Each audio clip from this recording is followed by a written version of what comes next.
out your um, viral vaccine study guide, because this PowerPoint has lots of information in it, and much of it I wouldn't ask you about on our lecture exam 3. So I have my study guide for the virus vaccine PowerPoint here. And so what I'll try to do is just kind of walk through it, and then we'll just hit slides that have the important information. Okay. So let's see if we can get here. And I do have a cat that's here just purring away, trying to get on the microphone. So that little background noise is that cat Eloise. All right. So you guys, and these are just those study guide questions. So I'm going to skip these. Okay, so to start off, folks, there's a variety of different types of vaccines. The ones we'll discuss in this PowerPoint against a few viruses will be live attenuated vaccines and inactivated vaccines. And when we get into medical microbiology, we'll come back and talk um, we'll talk about with regard to bacteria. We'll come back and talk about um, polysaccharide and conjugate vaccines, and we'll also be in the medical micro section, folks, pathogenesis. We'll be talking about toxoid vaccines. So for this PowerPoint, it's just viral, live attenuated, and inactivated vaccines. So with live attenuated vaccines, live means the virus that's used in the vaccine can replicate. Attenuated means they've been weakened. So in normal healthy people, the vaccine virus should not cause harm, but we're going to see there are folks that should not receive live attenuated vaccines because their immune system can't control the replication of the vaccine virus, and the vaccine virus could actually cause them harm. So the good thing with live attenuated vaccines is because they more closely mimic a real infection. Usually you don't have to give as many doses, so maybe 1 or 2 doses, and usually the memory is much longer. So you would say they're more powerful vaccines, but there are some problems with it. So this is a really important one, you guys. You have to be really careful. You want to check to make sure that your patient doesn't have any underlying immune disorders before you give live attenuated vaccines. So you want to be careful of folks that are organ transplants, for example, or if they're HIV and have progressed to AIDS, for example, if they're any kind of immunosuppressive therapy, say for cancer, right? And then the other problem with the live attenuated vaccines is they usually have to be kept cool, so they don't travel well without refrigeration. And this can be really tough if you're trying to carry out a vaccine campaign, maybe in the countryside or rural areas where in some places in the world there's no refrigeration, right? There's no electricity. So folks, the first question on our virus vaccine study guide one, it says describe live attenuated viral vaccines. So we've just described those and provide specific examples. So folks, even though I think there's at least 6 or 7 live attenuated viral vaccines in this PowerPoint, the ones I just want you to know are the MMR, and MMR stands for measles, mumps, and rubella. Okay, varicella zoster is the chickenpox. I'd like you to know the varicella zoster, the chickenpox shingles vaccine, and then the smallpox vaccine. I won't ask you about rotavirus, nor will I ask you about yellow fever. And one that this particular site didn't include is the Sabin polio vaccine, also known as the oral polio vaccine. I'd like you to know that one. So we'll go through the slides, and folks, where we're describing the disease, you don't need to know all the details, right? But you just want to know if there's a vaccine and which type of vaccine is available. So we'll first do measles, mumps, and rubella. Oh, this is so important, folks.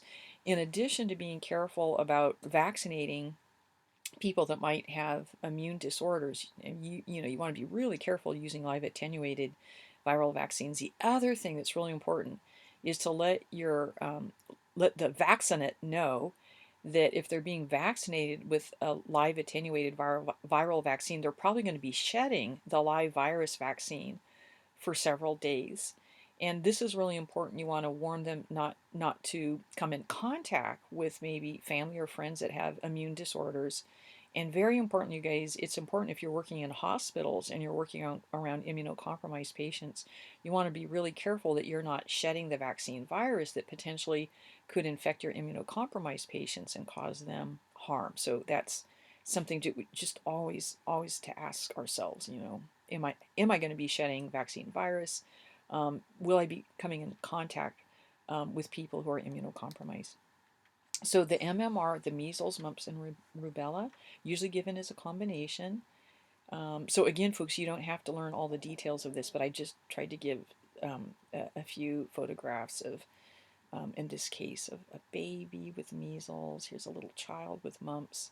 Um, One thing with measles, you guys, you've probably heard this now with all the coronavirus.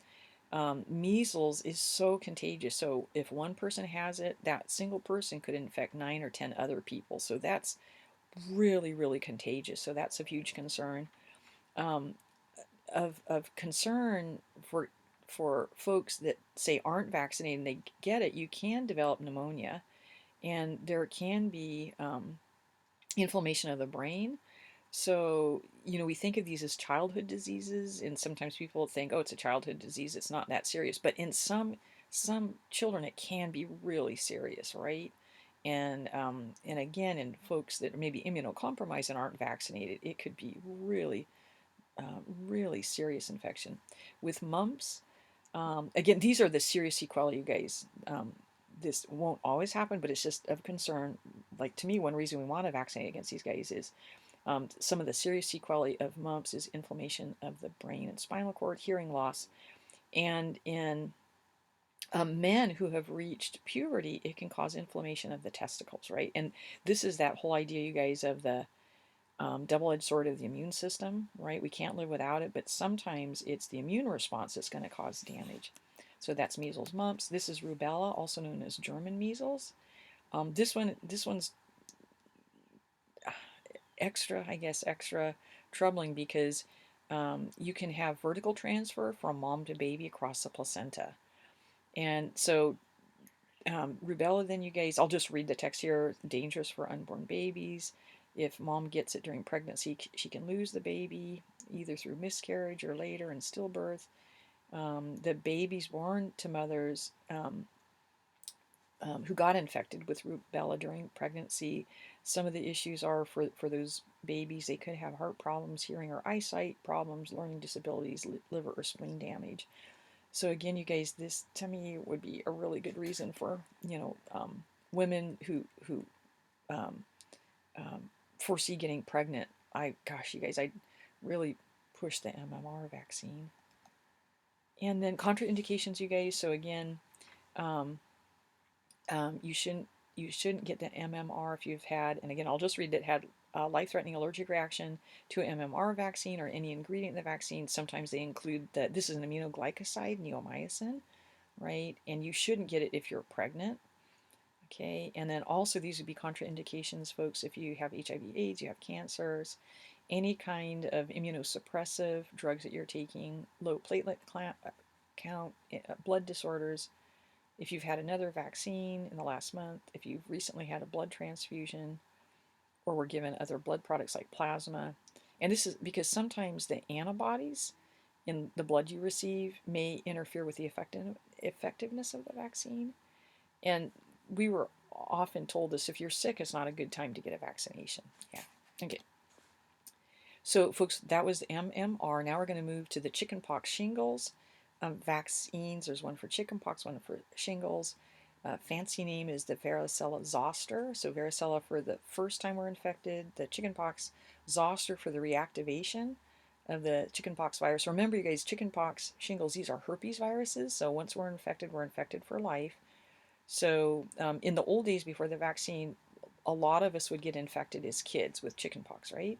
And then remember that chickenpox herpes virus invades the sensory neurons and hangs out in the neuron cell body until reactivation. And with reactivation, the herpes virus travels back down the sensory um, neuron axon, reinvades epithelial cells, and we have another round of clinical signs and symptoms, including these really painful raised vesicles chock full of infectious virus. So the reactivation is referred to as shingles, right? So there's, excuse me, there's live attenuated vaccines for chickenpox to helpfully prevent chickenpox infection or at least reduce the severity of a chickenpox infection. And then for us old folks that have already been infected with chickenpox as kids, there's a shingles vaccine. So the shingles vaccine, it can't cure us of the herpes virus, but it can reduce the frequency and the severity of the reactivation. And again, you guys, these can be really, really painful. And especially if an older person who's severely immunocompromised, these shingles reactivations can be really serious. And again, folks, we just want to remember with chickenpox and shingles vaccine, these are live attenuated virus vaccines, so we can be shedding vaccine virus. So I would really talk to your healthcare provider and find out how long you need to be really careful before you come in contact with high risk groups. This I thought was of interest because, um, you hear stories of some folks saying, well, I had chickenpox twice in my life, right? Well, the second time around, it might have been like a reactivation. But this was something folks break through varicella. So this would be in your patients who have been vaccinated, right? And then they end up getting infected with what we call the wild type chickenpox varicella virus. So that's called breakthrough varicella, right? So the vaccine didn't protect 100%. But again, you guys, the good thing is usually breakthrough varicella, there's far fewer lesions, right? Hopefully the severity of the infection will be much reduced. So even if like you vaccinate a child with a chickenpox vaccine, and usually this breakthrough happens, you guys, if the child has only received like one dose of the chickenpox vaccine. I think they recommend 2 doses. Even so, just one dose will help prevent a really serious chickenpox infection. I do believe in breakthrough varicella, you guys. You would still end up being infected lifelong with the varicella virus. So later on, you would be concerned about shingles, and maybe would want to talk with your healthcare provider about later in life getting a shingles vaccine. This one is really serious, you guys. Polio is a horrible disease. It's airborne or fecal oral. This is of concern because it's a naked RNA virus, so it can remain infectious in the environment for long periods of time. So if you're ingesting fecal contaminated food or water, this is a good way to get poliovirus infection. It will replicate in the intestinal tract, so it's shed in feces, and in a subpopulation of people to get infected, it will invade this nervous system. So this doesn't happen to everybody, but it happens to some, and the result is paralysis. So when I was growing up, one of my best friends couldn't walk because she had survived polio, but she could no longer walk. What's really scary is that the virus can cause paralysis of the muscles involved in breathing. And so if you do image searches on polio victims, you'll see hospital wards filled with polio victims in iron lungs. And I hadn't seen this before, you guys. These are these poor little children, and this is in like, it looks like you could have what, like 6 children in iron lungs here, right? So quite quite a miserable existence. Um, so it was with um, people were so excited when there were 2 researchers, Sabin and Salk, and they came up with the first polio vaccine. Now, Sabin developed an attenuated live polio vaccine, and it's sometimes called the Sabin vaccine or oral polio vaccine because it's given orally. When I was growing up, we loved polio vaccine day because the way they'd give us the polio vaccine, the Sabin vaccine was on a sugar cube, and that was a big deal back in the day to get a sugar cube. So this really helped drop the polio rates of infections. Okay, and indeed, you guys, the World Health Organization, they're trying to eliminate polio, but they've run into all kinds of problems. Kind of heartbreaking. So the problem, though, you guys, is since this is a live attenuated polio vaccine virus, it's an RNA virus. So what can happen is you can give the polio vaccine, and as the polio virus is replicating in the intestines, it can revert to virulence, meaning it can mutate back so that it can be invasive. And the heartbreak is sometimes, it's not a lot, but sometimes the oral polio vaccine virus will actually cause polio, and that's just such a heartbreak. So this is just kind of a description of the way of the clinical signs and symptoms. This is the big one, you guys, that again, we can end up being paralyzed, including the muscles involved in respiration. This is of concern, you guys, again, with the Sabin oral polio vaccine. It can revert to virulence and actually cause polio, which is just a heartbreak. So, in the United States, we've now switched to an inactivated, like so-called dead polio vaccine, and this is called the Salk polio vaccine. And again, this is a so-called dead polio vaccine, so it can't cause polio. A disadvantage, it has to be injected, so you have to have, clean hypodermic syringes and needles. And probably you're going to need more boosters than with the attenuated live polio vaccine. But again, folks, this one will not cause polio, and that definitely we need to know that, right? Rotavirus, you guys, we're going to skip.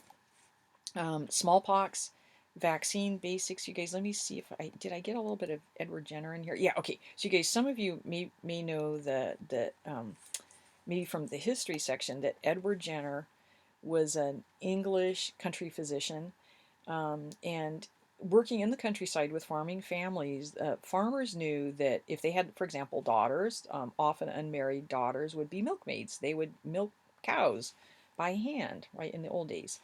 And the country people knew that often milkmaids would be immune to smallpox when smallpox would come through a community. So we'll just back up here, you guys. So this is um, um, um, the milkmaids had contracted a viral pathogen that causes cowpox. So this is the mammary gland, the udder of a cow, and these are the lesions, the vesicles caused by the cowpox virus. So you can imagine, you guys, if you're a milker, like these milkmaids, they'd be milking the cows, right? They didn't have machines back then to milk, and often if you're farming or milking, you get cracks and cuts in your hands. So the cowpox virus could invade the hands of the milkmaids, and then they would develop cowpox. So on the fingers or sometimes on the face here. But again, you guys, usually maybe they get a little sick, but usually wasn't a deadly infection. They'd recover. And then what the country folks knew is that usually these milkmaids, then, if smallpox invaded the village, the milkmaids were immune and they could actually take care of people suffering with smallpox. So this was kind of community knowledge. So what Edward Jenner did is he took this community knowledge and he decided to test it. And this was really unethical, you guys. For a long time, Edward Jenner was one of my heroes until I found out that he used orphans and people from the poorhouse to run his experiments. But we'll get to that. So this is a painting of Edward Jenner's famous experiment where there was a local milkmaid, Sarah Nelms, and here, you guys, we see that she's wrapping her hand where the cowpox lesion.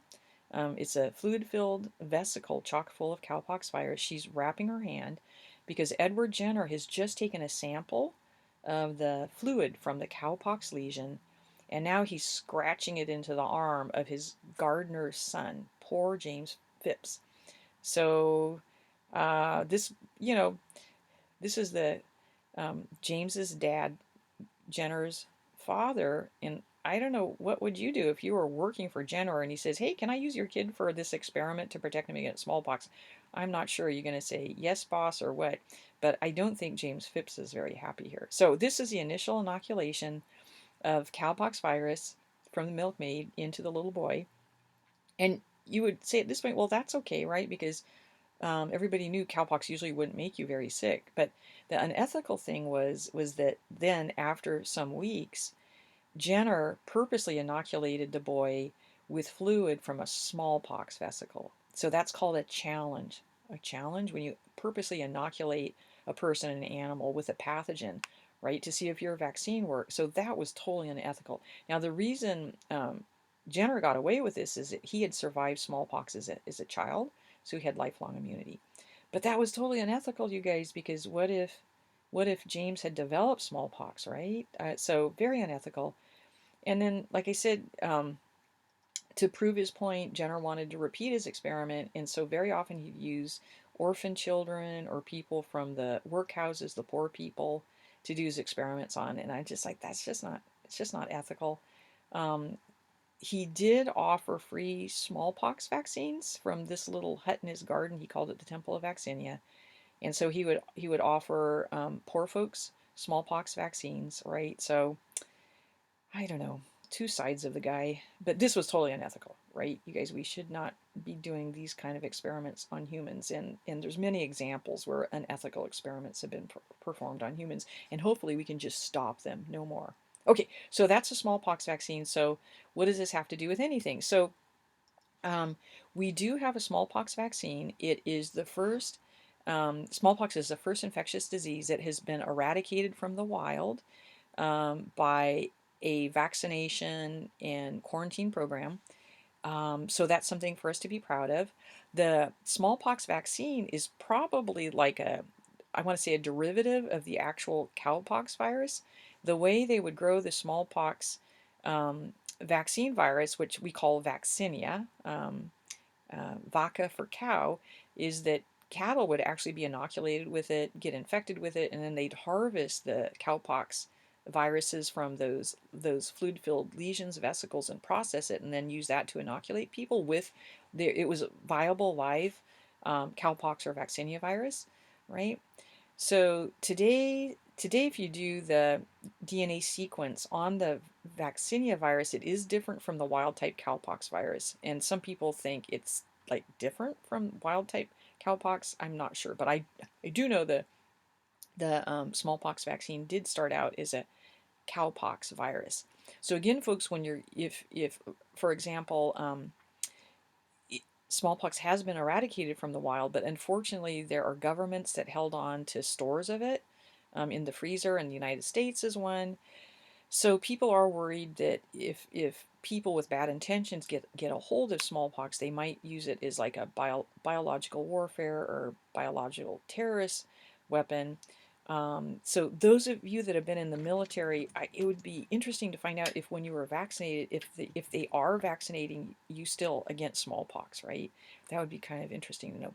Be aware, you guys, the vaccinia virus, again, it's like supposed to be of low virulence, but there are people that shouldn't be vaccinated with the smallpox vaccinia virus for the same reason, right? If you're immunocompromised, there's some problems with your immune system. The vaccinia virus can actually cause a lot of harm. So again, we don't vaccinate with smallpox anymore because now with it eradicated from the wild, we don't want the vaccine to cause problems in people with immune system disorders. And again, folks, with if you were to be vaccinated with the smallpox, the vaccinia virus, do be aware you're shedding virus. This is the reaction site, so this is the vesicle chock filled with infectious viruses. And my understanding is you're never 100% non-infectious until all the scabs fall off, because even the scabs could have some virus in them. So just be careful. And again, you guys, this same idea that since the smallpox vaccinia virus, it's a live virus, you want to be really careful that you don't inoculate people that have any underlying health problems. Yellow fever virus, you guys, we're going to skip. If you travel, you really want to look into the yellow fever virus vaccine. And then you guys, this next one will be on inactivated vaccines. So these are where the virus is killed or inactivated by chemicals, denaturation, even sometimes by a little bit of heat, but usually it's chemical inactivation. The protection usually isn't as strong. You don't get as many memory cells produced, so you might have to have more boosters or have boosters throughout your lifetime. But the good news is that these inactivated vaccines can't cause infection, right? So the ones I'd like you to know are hepatitis A. There is a combination of hepatitis A, hepatitis B vaccine. The hepatitis B vaccine was made using genetic engineering, so it isn't included here. But there is, thank heavens, a hepatitis B vaccine to protect us against liver cancer or liver cirrhosis. It can be caused by chronic hepatitis B infections. Influenza. There was at one time, you guys, a live attenuated influenza vaccine that was introduced nasally, like a nasal spray. I'm not sure if that's still available. I should have looked into that, but I will. So the influenza vaccine that we normally get every year, it's injectable and it's inactivated influenza, usually two influenza type A's, one influenza type B. Polio, this is the safer Salk inactivated polio vaccine, so it has to be injected. And then the rabies vaccine, you guys, this is good not only to protect our dogs and cats, but people who are bitten by rabid animals. The awesome thing about rabies is you can do post-exposure vaccination. So even if you're bitten by a rabid animal, you go and you start getting rabies vaccines, and you can actually trigger a protective immune response even after you've been bitten, but you have to start it early. So we'll go through this really fast, you guys. Hepatitis A, usually this is fecal oral transmission. This is not the deadliest kind. To me, the deadliest um, hepatitis strains are hepatitis B and C. But this can make you really sick. One of my friends in high school got this, and she was really, really sick. So we have inactivated hepatitis A vaccine, which I would highly recommend, and especially if you're traveling. Influenza, you guys, I am going to spend a little bit of time here. You might remember from our virus unit, we had talked about influenza type A's and how they can be zoonotic, right? And the influenza type A's, they're always changing through antigenic drift, so mutations that are made when RNA polymerase copies influenza RNA, and then very importantly, antigenic shift is when one animal gets co-infected with two different strains of influenza. The same cell gets co-infected with two strains of influenza, and we get mixing of the RNA segments. So we can end up with new combinations of H and N antigens in mixing vessels like pigs. So it's because the influenza viruses are constantly changing that every year we have to come up with a new influenza vaccine. And again, folks, they usually include two influenza type A's and one B, and I think some of the influenza vaccines actually contain four different influenza subtypes or types. Okay, so we'll just keep going here, you guys.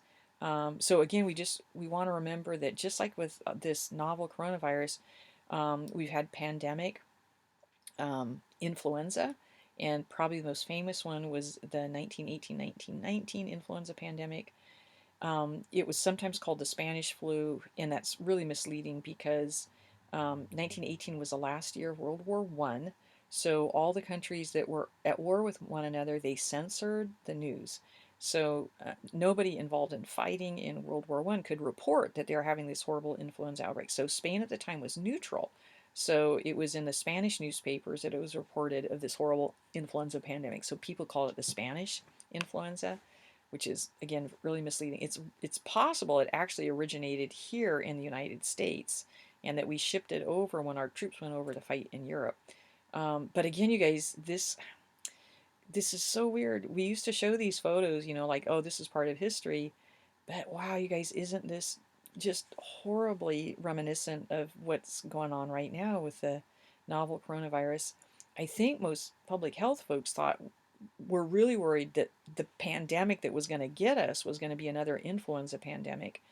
Um, and it is certainly interesting that it ended up being a different viral pathogen, right, causing this really serious pandemic. Very interesting, though, you guys, because as we said, influenza A's are zoonotic. They can be transferred from non-human animals to humans, and that's exactly what happened with the COVID-19. Um, One thought is it might originally have been a bat coronavirus. Maybe there was direct transmission from bats to humans, or there was an intermediate host. Those cool pangolins might have been the intermediate hosts, and humans got infected from the pangolins. But in the medical micro section, you guys will look at the natural history of coronavirus, look at the reservoirs and transmission a little bit more.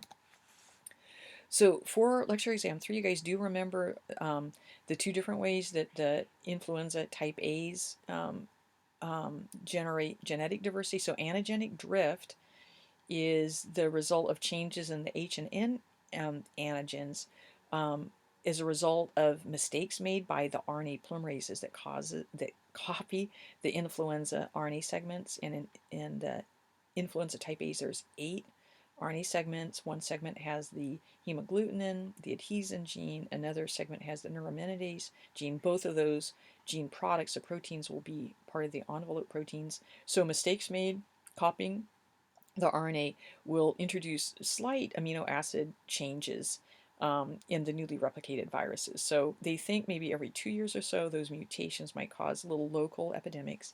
This is the more significant change, antigenic shift. Again, folks, this is when, let's pretend it's a pig on a farm, and the pig gets infected with an avian influenza, say an H5N1, and a human influenza, say an H3N2, and the same cell in the pig gets infected, maybe the respiratory epithelial cell. And so when the RNA from the avian strain is being replicated and the RNA from the human strain is getting replicated, and then when the new viruses are being assembled, you can get mixing of avian and human influenza RNA together, as we see here. So then you can get brand new combinations of H and N antigens, right?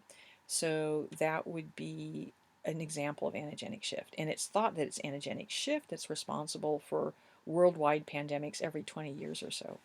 The 2009 pandemic influenza, it was really interesting. It had RNA strands from avian influenza, from human influenza, and from swine influenza. So this mixing is going on. It's an ongoing process, just crazy. And again, folks, we really worry about areas in the world where people are living in really close contact with their farm animals, like living in close contact. Maybe they're raising pigs and maybe they're raising chickens or ducks, right? And then the human, the farmer are there because pigs have influenza, birds have influenza, humans have influenza, and the poor pigs they can get co-infected, right? So they often talk about pigs as being these incredible mixing vessels where we get those mixing of RNA segments from different influenza strains, and we get these brand new influenza viruses, the result of antigenic shift, and we're worried that those will cause the pandemics.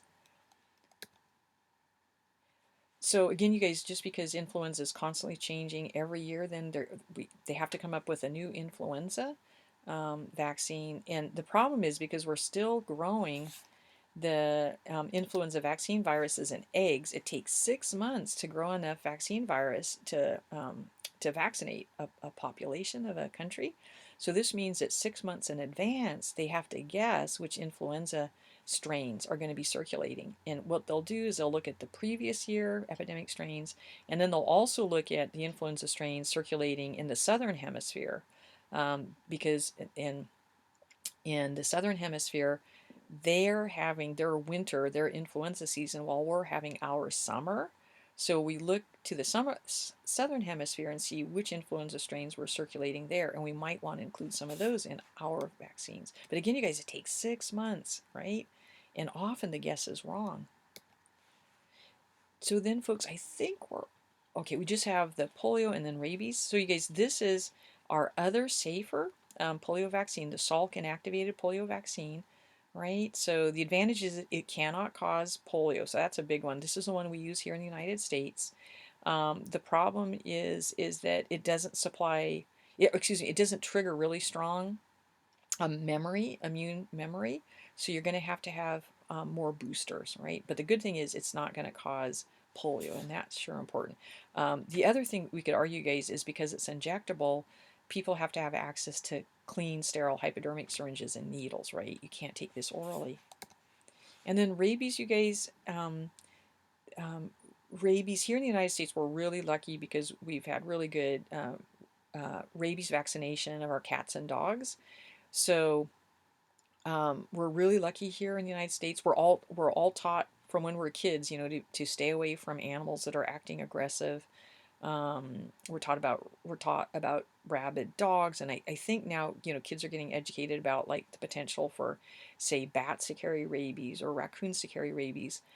But this is so sad, you guys. This is heartbreaking because outside of the United States, it's just reading the text here, you guys.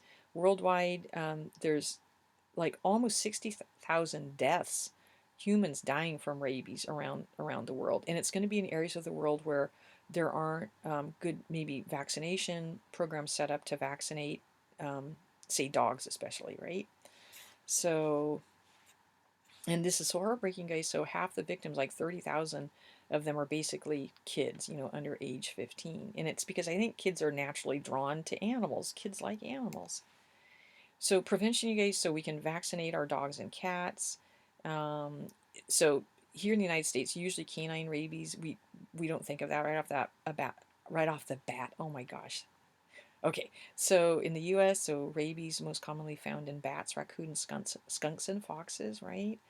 And then so bats here in the United States can be an important source of rabies. But you guys, I always worry about this because then I worry people are going to say, well, let's kill all the bats. Well, that would be an ecological and infectious disease disaster because bats eat what? They eat insects. They eat tons of mosquito vectors. So if we wiped out all our bats, we'd see a huge increase in mosquito-borne diseases like malaria and Zika and dengue and yellow fever. So that's just crazy, you guys. We need to protect our bats. There are oral rabies vaccines that they can give, and they've done experiments using these oral rabies vaccine on bats. I just heard on the radio there was a study, I think it was in Peru, where these villages in the mountains and valleys were having these horrible outbreaks of rabies amongst their kids. And what it was the vampire bats that are blood feeders were coming into the houses at night and taking blood meal and infecting people with the rabies virus. So they developed an oral rabies vaccine. It was, my understanding, it was a gel, and they would wipe it on the fur of a bat and then release it, and then the bat flies back to the cave, and the bats are really social, so they groom one another, right? So one bat carrying the oral rabies vaccine then could help vaccinate several other bats in the cave, and they said that made a huge difference, right, to vaccinate the bats. And I think that's what we should be focused on, is let's vaccinate the bats, let's not try to hurt them. And then again, you guys, this is all just stuff off the internet. So these little brown bats, this apparently is a pretty abundant little bat. We're really worried about white nose syndrome killing the bats. And if any of you are interested in bat, we're so lucky in our department. Professor Dave Wyatt is a bat expert. He's doing fantastic work in the ecology of bats, and he's involved in um, um, monitoring for white nose syndrome. He's a fantastic resource. So again, folks, if you're interested, his name is Professor Dave Wyatt, and he's just fantastic. So, folks, the reason that we can do what's called post-exposure vaccination is, let's say we get bitten by a rabid animal in the lake, and ideally, you guys, wherever, if you're getting attacked, maybe try to kick. If you don't have branches or something to kind of ward off the animal, you want to get bitten as far away from your brain as possible. And the reason is that the virus gets inoculated. The virus is being shed in the saliva. It gets inoculated when you're bitten. And I'll just walk through this. So it replicates in the muscle. And then this is so cool, you guys. It binds to the nicotinic acetylcholine receptors at neuromuscular junctions, where the motor neurons innervate your muscles. So then the viruses travel up the axons. They travel within the axons and peripheral nerves through the axonal transport, and then they reach the motor neuron of the spinal cord and ganglia, and then they travel up to the brain. And then infection in the brain. And you guys, the rabies virus, they're these amazing bullet-shaped viruses. Okay, the infection of the brain neurons leads to fatal inflammation. Encephalitis is a condition where there is inflammation of the brain. It is caused by the rabies viral infection. And then the virus enters the salivary gland and other organs of the victim, right? So the reason you can vaccinate yourself after you've been bitten is that you can trigger a protective antibody response, and I'm guessing cell-mediated immune response, you guys, before the virus reaches the brain. This is going to take quite a while. So if you can start vaccinating after you've been vaccinated, you can protect yourself from developing rabies, which is just phenomenal. So this was actually developed. This is bonus information, you guys. But again, history is so important. So it was back in the 1800s. Louis Pasteur was the first person to develop the first rabies vaccine, and he was growing the rabies virus in the spinal cords of rabbits. And so he'd pass the virus several times in the rabbits, and then my understanding is he'd harvest the infected spinal cords and then dry them and then use that as a vaccine. And I think he practiced probably on dogs, right? But it was in the late 1800s, a little boy that had been bitten by a rabid dog was brought to Pasteur. Pasteur's work was pretty famous, and people knew about the rabies vaccine. And so the parents were begging Louis Pasteur to please try to use his rabies vaccine on the little boy. So remember, the boy had already been bitten, right? So Pasteur, my understanding, he was really reluctant. He didn't like to use humans, unlike Edward Jenner. But I think the thought was the little boy was going to die a horrible death anyway. So Pasteur started using the rabies vaccine on that little boy, and the vaccine saved that little boy. And then there was another boy that had been bitten, and the Pasteur rabies vaccine also saved that little boy. So this was the first example of using the rabies vaccine for post-exposure prophylaxis, means prevention. So you're preventing the rabies virus from reaching the brain and killing the person. So PEP, post-exposure prophylaxis. So you guys just remember that if you, a friend, family is ever bitten by a possible rabid animal, I mean, ideally, if you can do it safely, you would like to have the animal so that it can actually screen it, see if it has rabies. But if you're bitten and there's no way to safely get the animal, or the animal runs off, what you can do is just go to the ER as fast as possible, and they'll give you immunoglobulin. I believe they give you immunoglobulin against the rabies virus, and then they'll start vaccinating you, right? So especially if you guys get involved working with bats, that is one of the kind of occupational hazards, is that you might be getting by the bat. You as a human, you can be vaccinated against rabies. Like, for example, in vet school, we were all vaccinated against rabies, right? Because working with animals, that's kind of a high risk occupation. So if you end up like loving bats and wanting to work with bats, you would probably want to get a rabies vaccination. Okay. Post-exposure prophylaxis, right? So this is so important with rabies, you guys.